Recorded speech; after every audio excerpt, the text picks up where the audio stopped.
Hi, I'm Michael Wargo, team pilot with Hobbyking, and today we're going to do something a little different. Most people know me for teaching 3D aerobatics and some advanced aerobatics, but today we're going to go the opposite way, and we're going to show you how to just begin to learn aerobatics. Aerobatics is definitely what captured me in this hobby and made me fall in love with it, and I want to share it with you. Those of you who are just starting out and just learning to fly might find some of the aerobatic maneuvers a bit scary, a little daunting, but I'm going to show you 4 basic maneuvers that are fairly easy to do. They require a bit more courage than skill. So what we're going to do is I'm going to go through them one at a time, and you're going to see that these 4 maneuvers are the building blocks for every aerobatic maneuver you're going to do from this point forward. I'm hoping some of you graduate and want to, tackle 3D aerobatics and things, and I've got plenty of videos to show you how to do that. But today, this is all about basic aerobatics. All right, we're going to do these maneuvers with this. It is an ugly stick. It is a really fun foam, just basic fly around, high wing trainer, kind of pseudo aerobatic plane. I didn't want to do it with a 3D aircraft or anything specifically for aerobatics, because these are things you need to try with your warbirds and trainers and things like that. So what we're going to do is we're going to take off, we're going to fly around, and I'm going to talk you right through each of the maneuvers. All right. We're going to take off, and as always, we're not going to climb too fast. And let's set up for our first aerobatic maneuver. What I want to do is explain to you that doing a loop shouldn't be this. Okay? Because, that doesn't look very pretty. It doesn't look aerobatic. It doesn't look controlled. It just looks like you jammed the elevator back. What we're going to do is we're going to do it the right way, which is a nice, big, elegant loop. Ready? We're accelerating, we're going to pull back, we're going to go over the top, relax the throttle, and once we're getting to the other side, we're going to pull back in the elevator some more and level off. It's really that simple.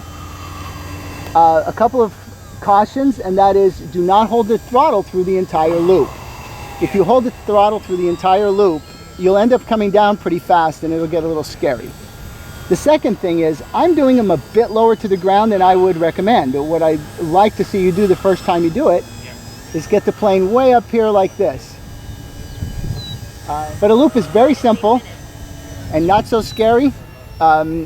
If you are a little scared of it, that's very normal, and just see if you can push through it by staying up just a little bit higher. Here I am doing a loop with a very large turbine jet, and as you can see, a loop is not just for beginners. It's a really nice maneuver, and again, you can see how nice and large I did it. The next maneuver we're going to do is a roll. It's a very basic maneuver. We're just going to use the aileron, but we want to accelerate a little bit. We want to be up high. We want to angle the plane up a little bit, and then we're just going to push on the aileron until it rolls. And that's basically it.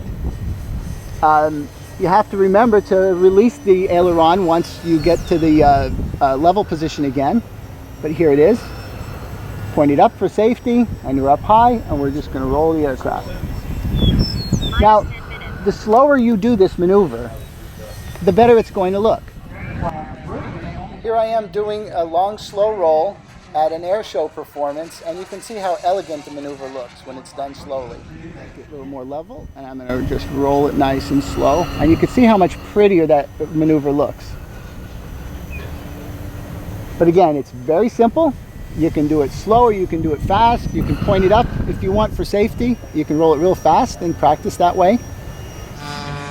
But you can see here with this nice aerobatic aircraft how exciting rolls can be interpreted.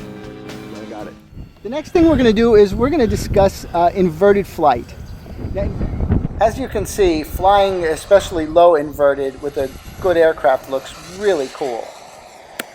Inverted flight reverses the control of the elevator, which again does get a little bit scary for some. And when we do this, all we need to do is make sure, as soon as we roll the airplane, we're pushing on the elevator a little bit, a little down elevator. This is a bit more advanced, but we're going to point the plane up a little bit for safety. We're going to roll it, and now push on the elevator to make sure the nose is still pointing up. And just practice. As you can see, I'm going up, and that's the way we need to practice and learn how to fly inverted. Let's go around again. All we're going to do is apply a little aileron, stop it halfway, and relax. You don't have to do anything. Don't hit the elevator until now I can start hitting it to level it off. If the plane is balanced, it shouldn't nosedive at the ground or anything like that. So, remember, we're going up at an angle, we're going to roll, and just leave it there.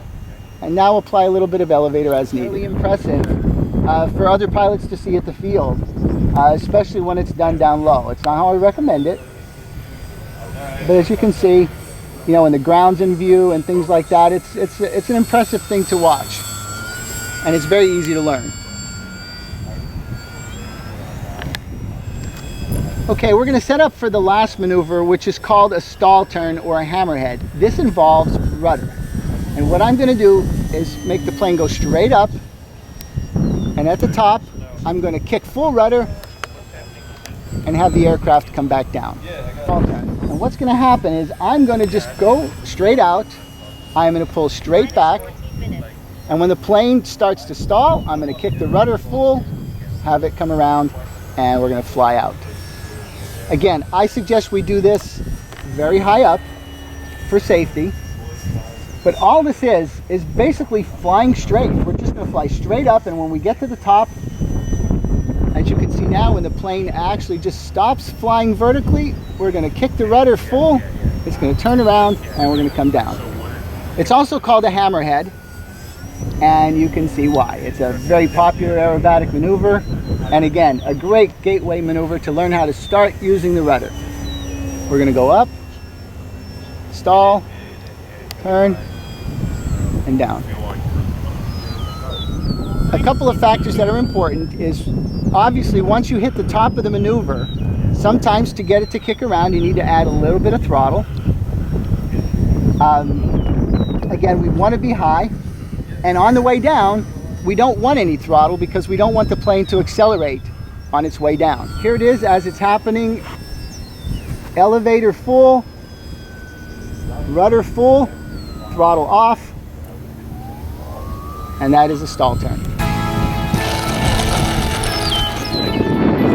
Well, I hope between a little bit of this flying and explanation and the article, you can see how easy it is to start getting into aerobatics. And let me tell you, aerobatics, even at its most basic level, will do two really big things for you. And the first of which is going to be, it's going to increase your confidence. And second is, it's going to lessen your chances of crashing your airplane because you're going to be a more competent pilot and more comfortable with the plane in orientations that are outside of level flight. So I strongly encourage you to try it. And if you do, maybe you'll get hooked like I was.